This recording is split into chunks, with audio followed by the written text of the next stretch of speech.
Hello friends. आज का जो हमारा टॉपिक है वो है व्हाट इज़ प्रोसेस, कि एक प्रोसेस क्या होता है। तो आप जानते हैं जैसे कि हमारी ऑपरेटिंग सिस्टम की सीरीज़ चल रही है तो उसमें प्रोसेसेस क्या होते हैं। जैसे कि आप हमारी पहली वीडियोस में भी पढ़ चुके हैं कि हमने मल्टी प्रोग्रामिंग ऑपरेटिंग सिस्टम की बात की थी। अब देखिए, मल्टी प्रोग्रामिंग ऑपरेटिंग सिस्टम से हमारा क्या मतलब होता है कि जब एक से ज़्यादा प्रोग्राम्स एक ही सिस्टम में एक से ज़्यादा प्रोग्राम्स एग्जीक्यूट हो रहे हों तो उसे मल्टी प्रोग्रामिंग ऑपरेटिंग सिस्टम बोला जाता है। अब देखिए, प्रोसेस उसी से ही रिलेटेड होता है। आपसे अगर कोई पूछ ले कि प्रोसेस होता क्या है तो इन्हें मल्टीपल प्रोग्राम एनवायरनमेंट, जब हमारे पास एक से ज़्यादा प्रोग्राम हो, एक ऐसा एनवायरनमेंट, तो उस एनवायरनमेंट में a single program does not have the complete control over the system. क्योंकि हमारे पास बहुत सारे प्रोग्राम्स हैं तो किसी एक प्रोग्राम का तो पूरे सिस्टम पे कंट्रोल होगा नहीं। तो this gave rise to the concept of process. इसी कंसेप्ट से रिलेटेड ही किसका कंसेप्ट निकल के आया, प्रोसेस का, कि हमें कैसे पता चले कि अब कौन से प्रोग्राम का कौन सा पार्ट एग्जीक्यूट होना है। तो इस वजह से the term process has been defined as, जो हमारी प्रोसेस की टर्म है उसको किस तरीके से डिफाइन कर सकते हैं आप, अगर आप उसे अच्छे मैनर में पढ़ें, आप उसकी डेफिनेशन देखना चाहें तो प्रोसेस की डेफिनेशन क्या होती है। तो a process is that entity, एक प्रोसेस जो होता है वो एक ऐसी एंटिटी होती है to which processors are assigned. मतलब आपका प्रोग्राम बहुत बड़ा होता है, अगर मल्टीपल प्रोग्राम्स हैं आपके सिस्टम में तो एक से ज़्यादा प्रोग्राम्स होने की वजह से आपको नहीं पता है कि कौन से प्रोग्राम को सिस्टम कंट्रोल करे। तो ऐसा तो नहीं है कि कौन सा प्रोग्राम कंट्रोल कर रहा है पूरे सिस्टम को। तो इस टाइम पे किसका कंसेप्ट आया, प्रोसेस का कंसेप्ट आया। प्रोसेस एक ऐसी एंटिटी होती है जिसको प्रोसेसर असाइंड होता है, प्रोसेसर एलोकेट होता है। तो a program by itself is not a process, एक प्रोग्राम खुद से एक प्रोसेस नहीं होता है। A program is a passive entity, जबकि प्रोग्राम जो होता है वो तो एक बैक एंड पे काम कर रहा होता है, मतलब एक पैसिव एंटिटी होती है। Such as the contents of a file stored on disk, जैसे कि एक फाइल के कंटेंट्स को डिस्क पे स्टोर करवा दिया हमने, तो इस तरीके से ये एक पूरा प्रोग्राम हुआ। जबकि जो प्रोसेस होता है वो एक्टिव एंटिटी होती है विद ए प्रोग्राम काउंटर, जिसके पास क्या होता है, एक प्रोग्राम काउंटर होता है जो कि स्पेसिफाई करता है next instruction to be executed and set of associated resources. मतलब कि जो प्रोग्राम काउंटर होता है वो नेक्स्ट इंस्ट्रक्शन के साथ साथ किस किस रिसोर्स की नीड पड़ेगी उस प्रोसेस को, उन सब से रिलेटेड इन्फॉर्मेशन को भी कंटेन करके रखता है।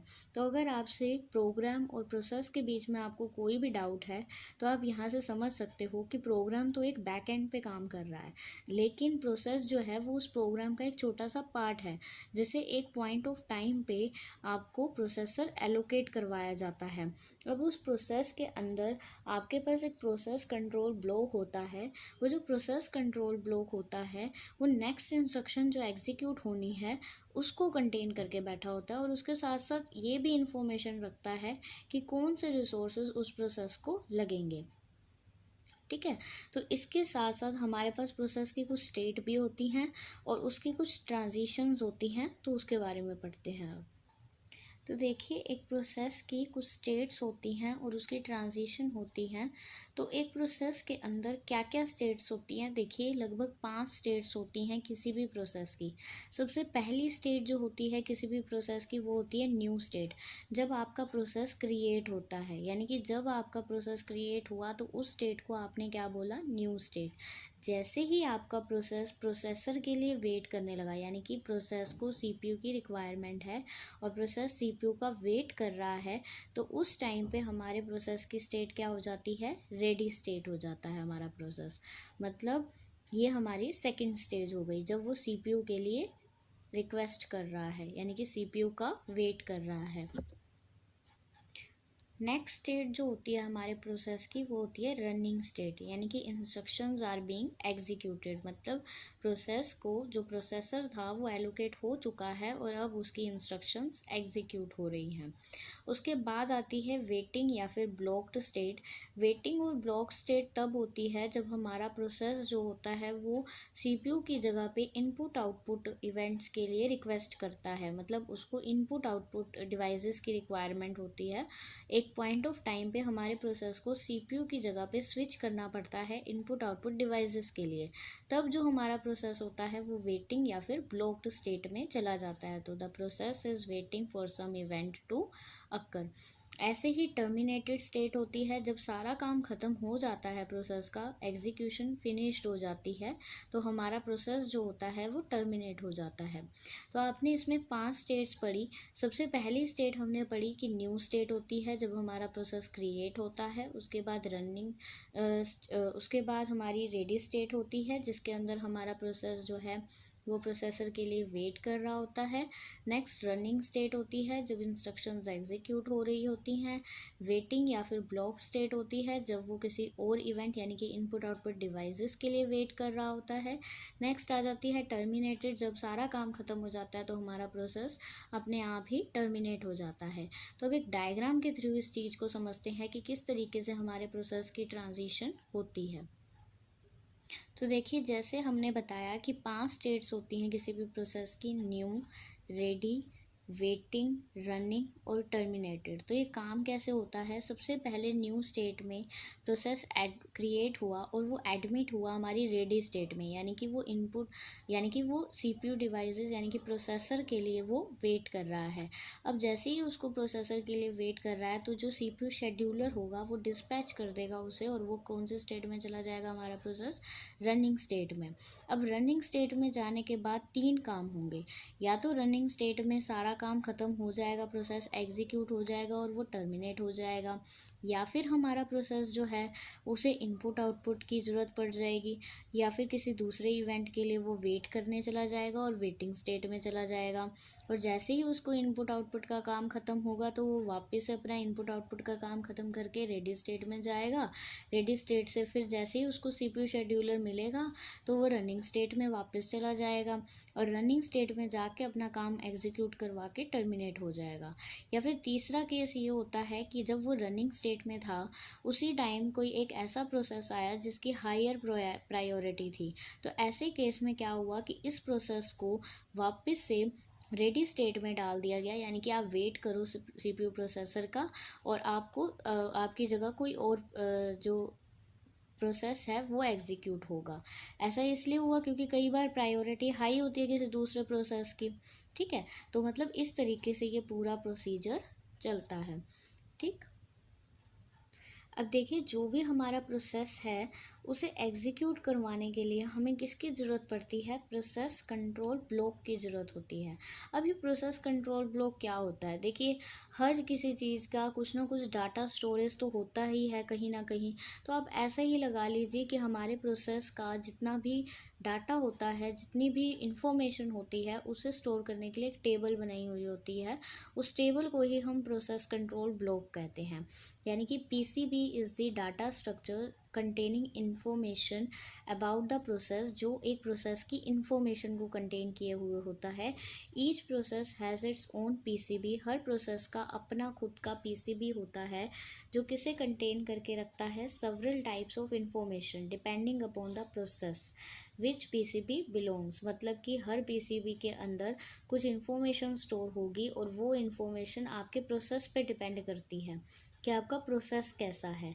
ठीक है, the information stored in PCB of any process may vary from process to process, but a general view of PCB is, मतलब हमारे पास जो पीसीबी के अंदर इंफॉर्मेशन स्टोर होती है वो प्रोसेस के अकॉर्डिंग अलग अलग होती है, लेकिन एक जनरल व्यू होता है, यानी कि हर प्रोसेस में लगभग आपको पीसीबी टेबल में ये सारी चीज़ें मिल ही जाती हैं। तो उस जनरल व्यू यानी कि एक छोटी सी टेबल देख लेते हैं कि एक पीसीबी के अंदर क्या क्या चीज़ें मेंशन होनी ज़रूरी होती हैं। उसके अलावा भी कुछ और भी हो सकता है, वो डिपेंड करता है आपके प्रोसेस पे, लेकिन ये कुछ मेन कॉमन फीचर्स हैं जो एक पीसीबी टेबल के अंदर आपको ज़रूर दिखेंगे। तो देखिए, ये एक जनरल व्यू है हमारे पीसीबी का। जैसे प्रोसेस स्टेट, मतलब प्रोसेस की क्या स्टेट है। अभी हमने पढ़ा कि एक प्रोसेस की 5 स्टेट्स होती हैं, तो उनमें से जोन सी भी स्टेट हमारे प्रोसेस की होगी वो स्टोर्ड होगी हमारे पीसीबी के अंदर। दूसरा प्रोसेस का नंबर होगा। देखिए बहुत सारे प्रोसेसेस होते हैं हमारे सिस्टम में, तो हर प्रोसेस को एक आइडेंटिटी नंबर प्रोवाइड किया जाता है। जैसे आपके रोल नंबर्स होते हैं जिससे आप आइडेंटिफाई होते हो, वैसे ही प्रोसेसेस का भी नंबर होता है जिससे वो आइडेंटिफाई होते हैं। तो आपके पीसीबी टेबल के अंदर हर प्रोसेस का एक नंबर होगा। प्रोसेस काउंटर होगा। Process counter in the sense कि अभी हमने पढ़ा था कि प्रोसेस काउंटर क्या होता है, जो नेक्स्ट आने वाली इन्फॉर्मेशन जो स्टोर होनी, जो एग्जीक्यूट होनी है नेक्स्ट इंस्ट्रक्शन, उसके बारे में जो इन्फॉर्मेशन होगी वो प्रोग्राम काउंटर के अंदर स्टोर्ड होगी। उसके बाद रजिस्टर्स आते हैं। देखिए रजिस्टर्स के अंदर जीपीआरएस आ सकते हैं, यानी कि जनरल पर्पस रजिस्टर्स होते हैं, इंडेक्स रजिस्टर्स होते हैं, स्टैक पॉइंटर होते हैं, और भी बहुत सारे रजिस्टर्स होते हैं जो इंस्ट्रक्शंस की इंफॉर्मेशंस को कंटेन करके रखते हैं। ठीक है। उसके अलावा मेमोरी लिमिट्स होती हैं, यानी कि कौन से प्रोसेस को, मतलब प्रोसेस के कौन से पार्ट को कितनी देर के लिए मेमोरी मिली हुई है, कब तक वो एक्सेस कर सकता है मेमोरी को, उसकी लिमिट कितनी है, कितनी मेमोरी वो एक्सेस कर सकता है, ये सारी बातें इसके अंदर मैंशनड होती हैं। लिस्ट ऑफ ओपन फाइल्स, यानी कि कौन सी फाइल ओपन है, कौन सी फाइल को एक्सेस किया जा सकता है, कौन सी फाइल को एक्सेस नहीं किया जा सकता है, ये सारी इन्फॉर्मेशन भी फाइल्स वाले ब्लॉक के अंदर होती है। यानी कि प्रोसेस कंट्रोल ब्लॉक के अंदर आपको ये सारी चीज़ें तो मेंशन ज़रूर मिलेंगी। बाकी जो इन्फॉर्मेशन एक्स्ट्रा वाली होती है वो प्रोसेस टू प्रोसेस वेरी करती है पीसीबी के अंदर। तो देखिए operations on processes, her process के ऊपर कुछ ना कुछ ऑपरेशंस परफॉर्म होते हैं।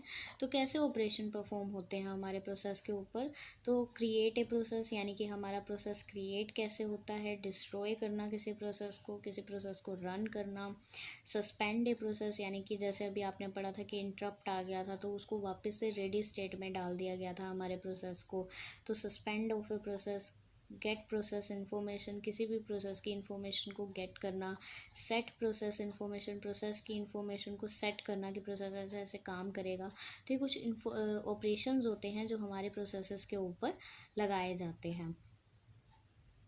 इसके बाद जो एक छोटा सा टॉपिक है हमारा कंटेक्स्ट स्विच का, तो इस कंटेक्स्ट स्विच से हमारा क्या मतलब होता है, देखिए switching the CPU to another process requires saving the state of the old process and loading the saved state for the new process.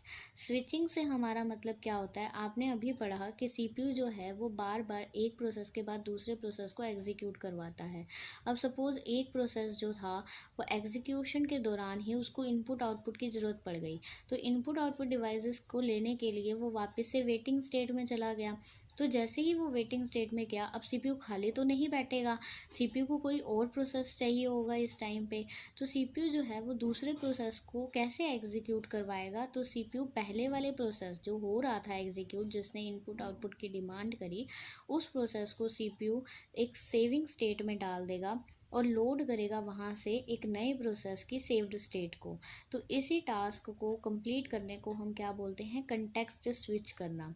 ठीक है। The context of a process is represented in the PCB of a process. अब जो context होता है किसी भी process का, उसको किस में रिप्रेजेंट किया जाता है, प्रोसेस कंट्रोल ब्लॉक में। It includes the value of the CPU registers. अब देखिए आपने अभी पढ़ा कि पीसीबी के अंदर क्या क्या चीज़ें होती हैं, पीसीबी के अंदर सीपीयू रजिस्टर्स होते हैं, प्रोसेस की स्टेट होती है, मेमोरी मैनेजमेंट इन्फॉर्मेशन होती है। तो यानी कि हमारा ये जो कंटेक्स्ट था स्विचिंग से, अब देखिए दो वर्ड्स थे, कंटेक्स्ट और स्विच।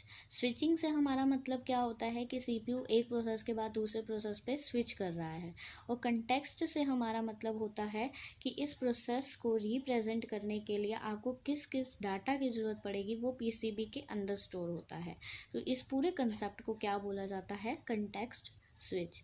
आई होप आपको हमारी वीडियो अच्छी लगी। अगर वीडियो अच्छी लगी तो प्लीज़ लाइक कर दीजिएगा, वीडियो को शेयर कीजिए, और अगर अभी तक आपने हमारे चैनल को सब्सक्राइब नहीं किया है तो प्लीज़ हमारे चैनल को सब्सक्राइब कीजिए। और कोई भी क्वेरी है तो आप कमेंट बॉक्स में कमेंट करके भी पूछ सकते हैं, और अगर आप किसी और टॉपिक पे भी वीडियो चाहते हैं तो आप कमेंट बॉक्स में हमें बता सकते हैं, ताकि हम आपको उस टॉपिक से रिलेटेड भी वीडियोस शेयर कर सकें। Thank you.